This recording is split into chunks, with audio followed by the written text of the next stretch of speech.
آج کی یہ حاضری آپ حضرات کی محبت، اخلاص اور میٹنگ میں اس طرح کی کثرت، اور وہ بھی علماء کی، ذمہ داران کی، غالباً اس سے پہلے اس ضلع میں نہیں ہوگی۔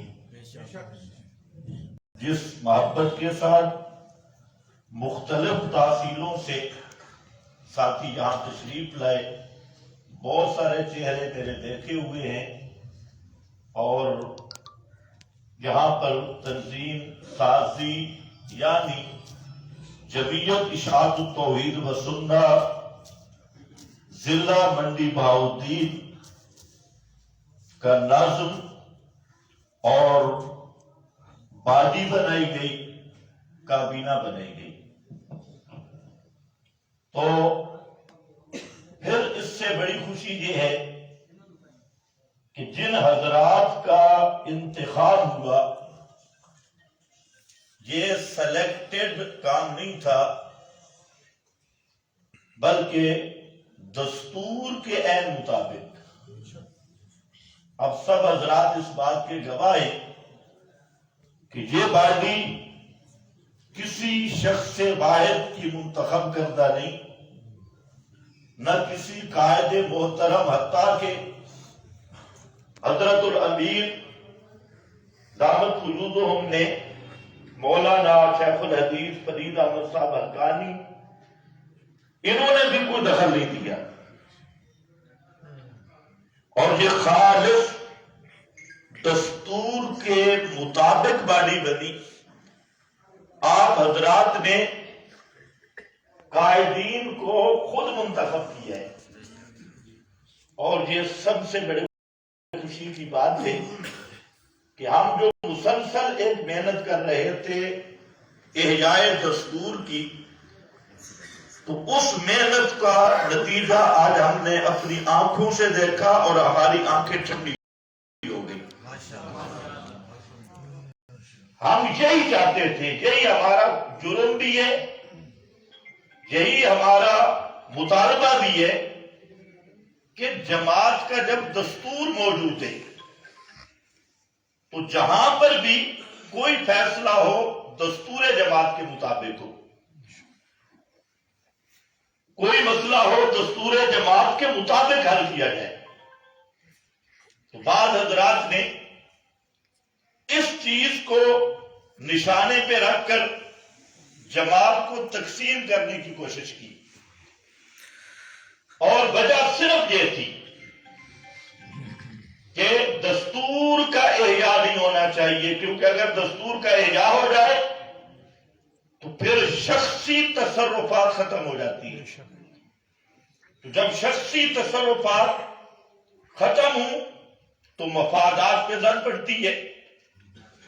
تو ہم نے پورے ملک پنجاب میں یہ تحریک چلائی کہ دستور کا احیاء کرو اور دستور کے مطابق جماعت کو چلاؤ۔ اور آج یہ پہلا موقع ہے، ایک وہ 19 دسمبر تھا جو اسلام آباد میں میٹنگ ہوئی، اس میں پنجاب کی شورا وہ الحمدللہ پوری دستور کے مطابق ہوئی۔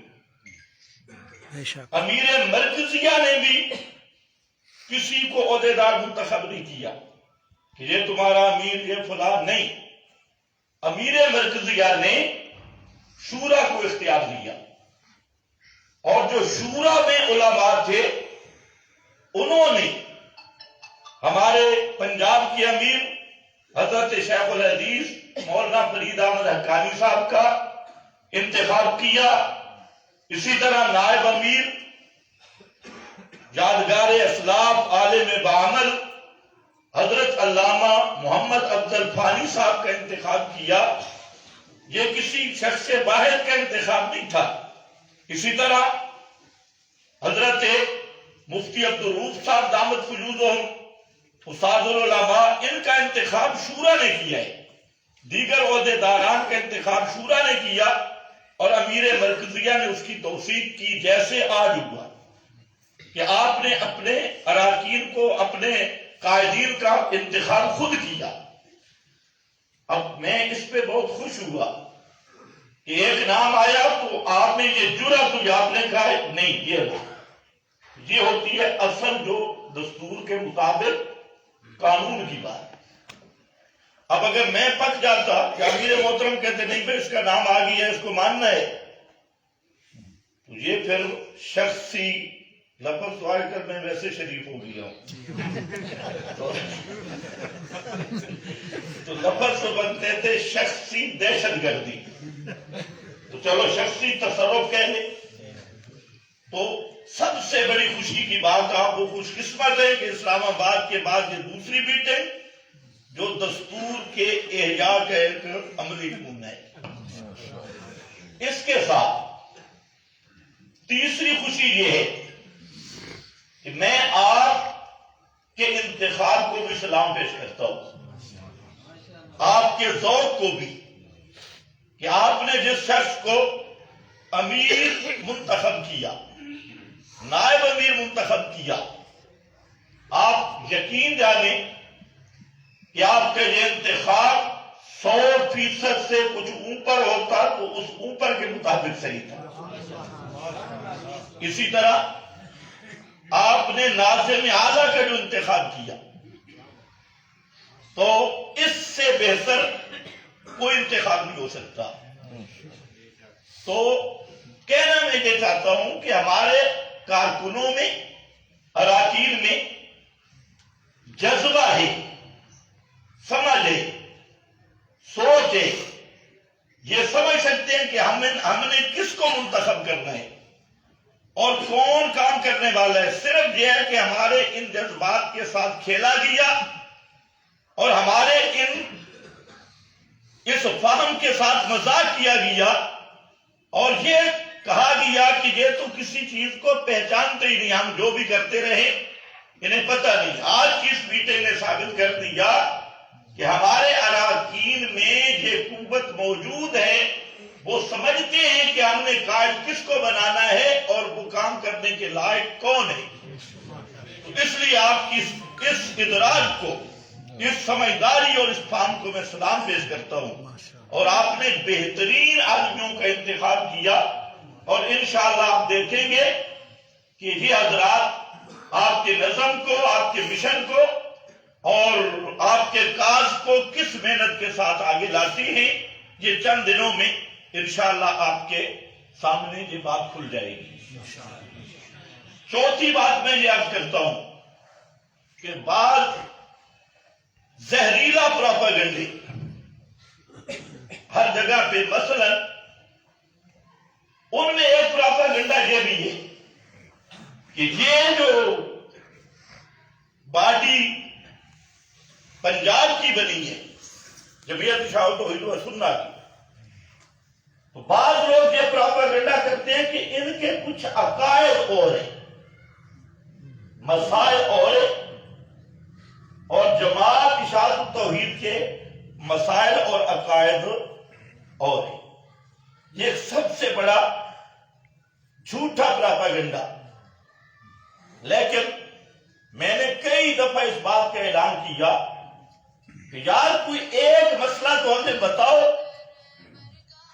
کہ وہ مسئلہ ہمارا اشاعت توحید و سنہ کی مقننہ کے خلاف ہو، مقننہ نے جو فیصلے کیے اس کے خلاف کوئی ایک مسئلہ تو لے آؤ۔ اب وہ لاتے بھی نہیں، اور پروپیگنڈا کیا، وہ جی ان کے مسائل اور ہیں، ہمارے مسائل اور ہیں۔ تو بھائی وہ کون سا فرق ہے ہمیں بتاؤ تو صحیح۔ ہاں ایک مسئلہ ہے، وہ مسئلہ ہے کہ 1957 سے لے کے 2021 تک جن کو ہم نے اہل بدعت سمجھا، ان کو اب بھی ہم اہل بدعت سمجھتے ہیں۔ یہ مسئلہ ضرور ہے، میری بات سمجھ گئے؟ اور جن کو سچے ولی اور وقت کے امام ابن تیمیہ سید عنایت اللہ شاہ بخاری رحمت اللہ علیہ جن کو تھپڑ مارا تھا، آج بھی ہم کہتے ہیں شاہ صاحب نے ٹھیک تھپڑ مارا، اور اس طرح کے عقیدے والے جوتے لگانے کے قابل ہیں، آج بھی وہ تھپڑ کے لائق ہیں، آج بھی وہ سینہ لگانے کے لائق نہیں۔ اتنا ہمارا قصور ہے، کوئی بات سمجھ؟ عقیدے کی طرف اللہ کی طرف ہے، اور ایک طرف اور جہت توحید کی وہ بندے کی طرف ہے۔ لفظ مشکل نہ بن جائے۔ توحید کی ایک طرف اوپر جا رہی ہے، ایک طرف آپ کی طرف آ رہی ہے۔ اوپر کیا جا رہی ہے کہ اللہ تعالی کے متعلق یہ عقیدہ رکھنا کہ اللہ کے سوا الہ کوئی نہیں، وہ اکیلا معبود برحق کے الہ ہے، یہ ایک طرف ہے۔ یہ کامل توحید نہیں بنتی، ایک طرف ہے۔ اور دوسری طرف وہ بندے کے متعلق ہے کہ میں اللہ کے سوا کسی کا بندہ نہیں، وہ طرف ہے اس کے سوا الہ کوئی نہیں، اس سوا میرا کوئی نہیں، اور اس کے سوا میں بھی کسی کا نہیں، کسی کا نہیں۔ اگر وہ طرف ہو، وہ بڑی بیان ہوئی، لیس کمثلہ شیء وہو السمیع، بغیر اسباب کے سننے والا وہ اور کوئی نہیں، بغیر اسباب کے جاننے والا وہ اور کوئی نہیں، بغیر اسباب کے تصرف کرنے والا وہ اور کوئی۔ لیکن یہ ایک طرف ہے، اور جو دوسری طرف ہے وہ ہے اپنے متعلق کہ میں اللہ کے سوا کسی کا نہیں، اور وہ طرف اللہ سوا میرا کوئی نہیں۔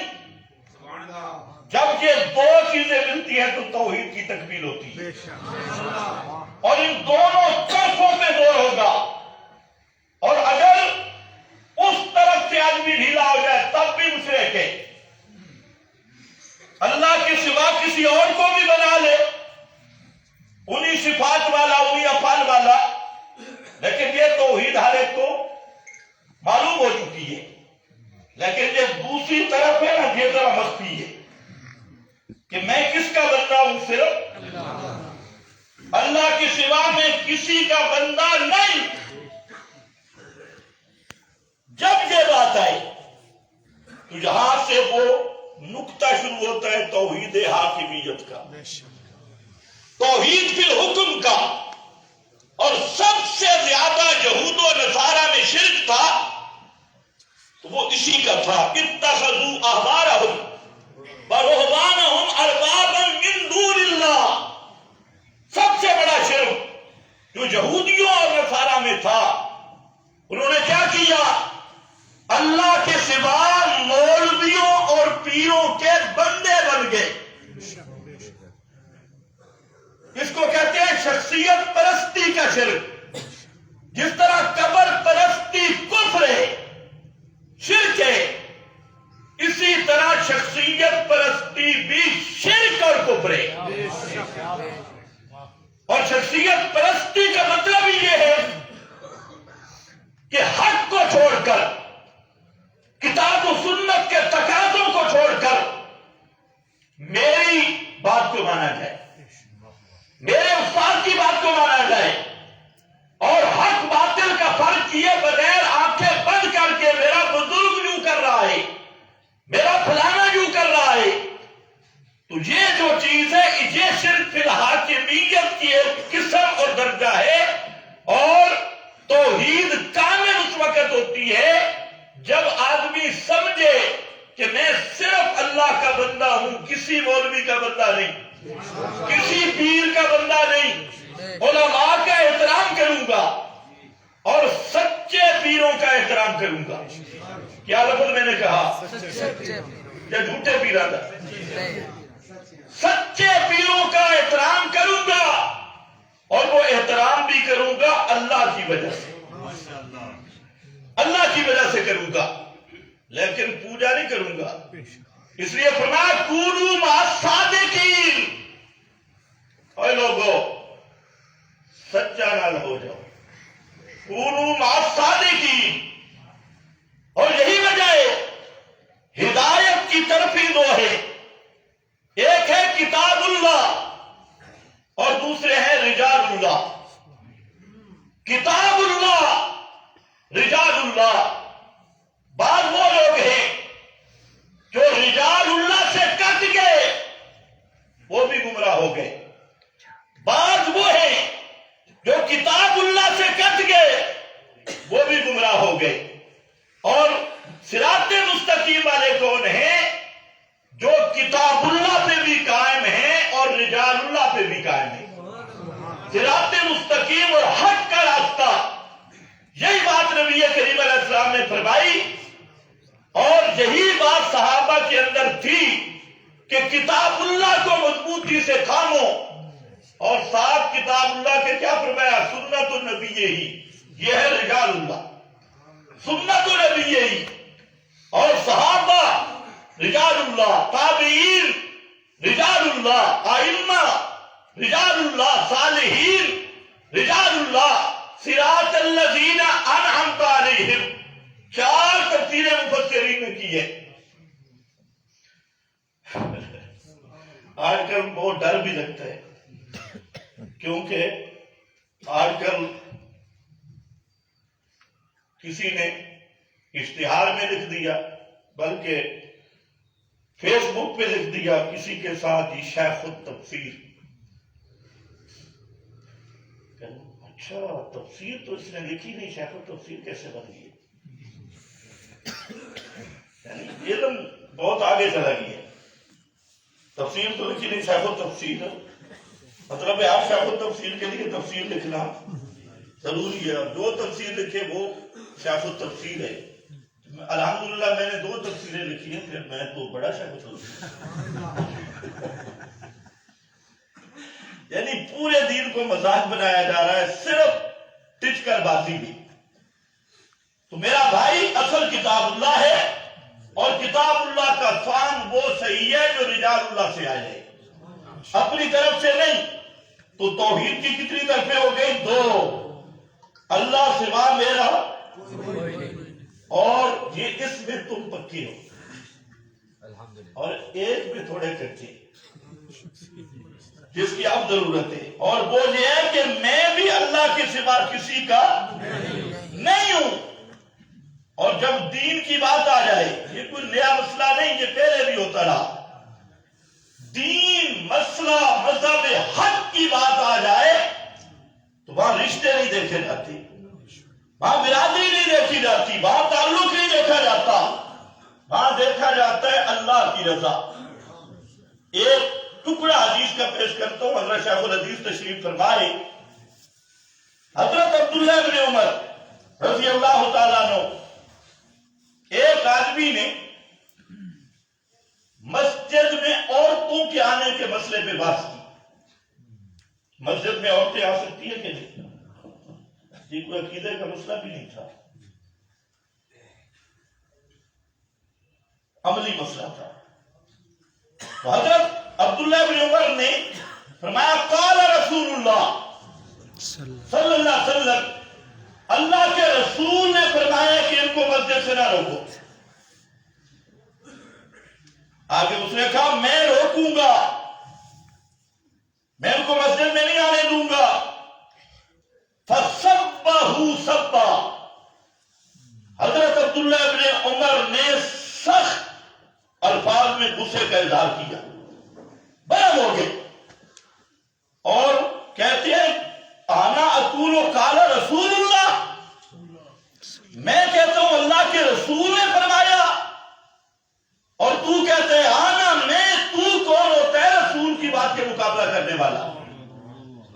حضرت عبداللہ ابن عمر مرتے دم تک اس سے کلام نہیں کیا کہ تو نے آنا کیوں کہا، تو کون ہے؟ حالانکہ اس نے مسئلہ تو غلط نہیں کیا تھا، مسئلہ تو ایک الگ بات ہے، لیکن کالا رسول اللہ کے مقابلے میں آنا اقولو، آنا کون ہے بھائی، تو کون ہے؟ تو یہ چیز ہوتی ہے جہاں دین کا مسئلہ آ جائے، جماعت کا مسئلہ آ جائے، مشن کا مسئلہ آ جائے، تو پھر مسئلے کی حد تک کسی سے رعایت نہیں ہوتی۔ مسئلے کا اصل مقام بھی یہ ہے، اور یہی ہمارے اکابر کا طریقہ بھی رہا۔ آج تو بعض لوگ بیان کرتے ہیں جی فلانی جگہ پہ فلانے بزرگ کے ساتھ یہ ہوا یہ ہوا، جو میں نے کہا ان کے ساتھ ہوا، تم کوئی اپنا کارنامہ بتاؤ سوائے تقریروں کی فیس وصول کرنے کے۔ تو تمہارے سیرت لکھی جائے تو یہی ہوگا کہ فلانی جگہ پہ پیسے کم ہوئے، حضرت صاحب نے لیٹرین میں ان کو گنا تھا اور 5-10 ہزار کم تھا، تو واپسی پہ جلسہ کرانے والے کو ماں بہن کی گالیاں دی تھی۔ تمہارے تو یہ ہے، اور یہ کہنا کہ سید عنایت اللہ شاہ صاحب نے یہ کیا، شیخ القرآن نے یہ کیا، تو ہم کہتے ہیں بالکل شیخ القرآن کی اپنے زمانے میں نظیر نہیں تھی، سید عنایت اللہ شاہ کی بھی نظیر نہیں تھی، لیکن تلک امت قد خلت لہا ما کسبت ولکم، ان کے کارنامے اپنے کھاتے میں ڈالتے ہو کہ ہمارے اکابر یوں تھے، ہمارے اکابر بات ہے، تم کیا ہو؟ تم کو اپنا کمال بیان کرو نا، کہ تمہارے کمال تو یہی ہے کہ جو تھوڑا سا تمہاری ہر غلط بات کی تصدیق نہ کرے تو اس پہ ارتداد کا حکم جاری کر دے۔ یہ مرتد ہو گیا معاذ اللہ، بھائی مرتد ہی ہوتا ہے نا، علماء بیٹھے ہیں جس کے ساتھ آنا نہ جائے، جانا نہ جائے، تعلق نہ جائے، سٹیج پہ بیٹھنا نہ جائے، بلانا نہ جائے، جو اس کے ساتھ تقریر کرے وہ جماعت سے خارج، جو اس کو بلائے وہ جماعت سے خارج، جو اس کے ساتھ تعلق رکھے وہ جماعت سے خارج۔ یہ مسلمانوں کے احکام ہیں یا مرتدوں کے؟ یہ احکام المرتدین، باغی بھی اتنا نہیں ہوتا، یہ باغیوں سے بھی اوپر۔ تو بہرحال میرا بھائی،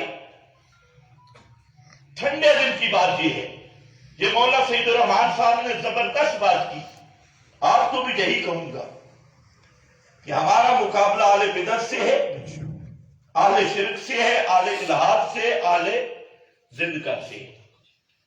جو مباحث ہے اس کی توحید کی وجہ سے ہم احترام کریں گے، لیکن کریں گے اس کا جو احترام کرائے گا، اور جو خود ہی احترام نہ کرائے تو اس کی مرضی ہے۔